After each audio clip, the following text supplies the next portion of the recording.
The truth matters here. This is where it is. There is no famine in Gaza. There is a famine of the truth, and Israel will not stop telling it.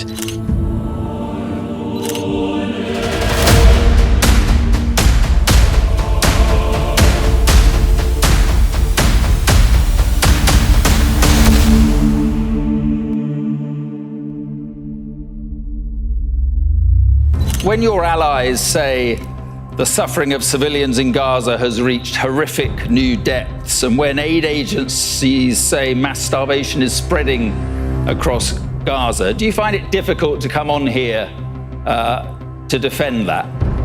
In Gaza today, there's no famine caused by Israel. There is a man-made shortage, but it's been engineered by Hamas. That's the point, that's the end of the sentence which you don't include. This suffering exists because Hamas made it so. Here are the facts. Here are the facts. Aid is flowing through the Gaza Humanitarian Foundation.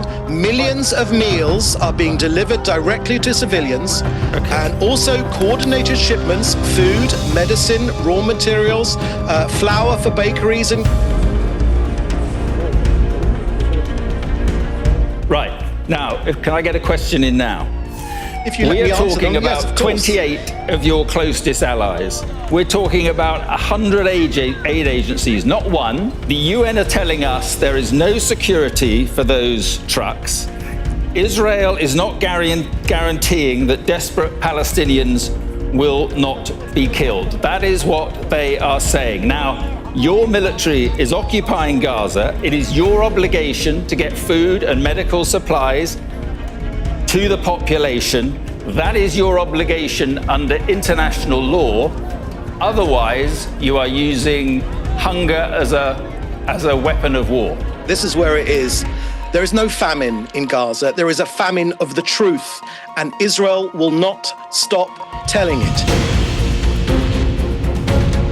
Answer me this. Who is being shot?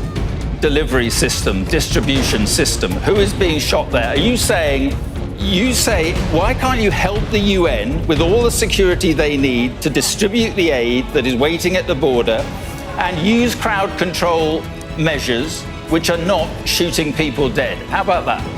My gosh, Mark, aren't you a clever man for coming up with these great aid distribution? Why do you keep saying answer this like in a childish way? Are you a journalist or are you a fantasist? Israel is committing genocide in Gaza. Accused Israel's government of committing genocide in Gaza. Condemnation tonight about the situation in Gaza. Is starvation a tool of war? People talk about what's happening in Gaza and they say, you know, it's genocide. Let me ask you another one. It's not just killing civilians in food queues, is it? It's not just the malnutrition. There's something else going on, which is the levelling of Gaza, the destruction. The mapping analysis shows now 92% of residential homes in Gaza are destroyed. Why is that happening? Because this destruction of residential homes, 92% of Gaza, when that is coupled with your defense minister's plan to put 600,000 Palestinians in a camp they cannot leave. Israel will always act within international humanitarian law. That word is offensive, to be blunt.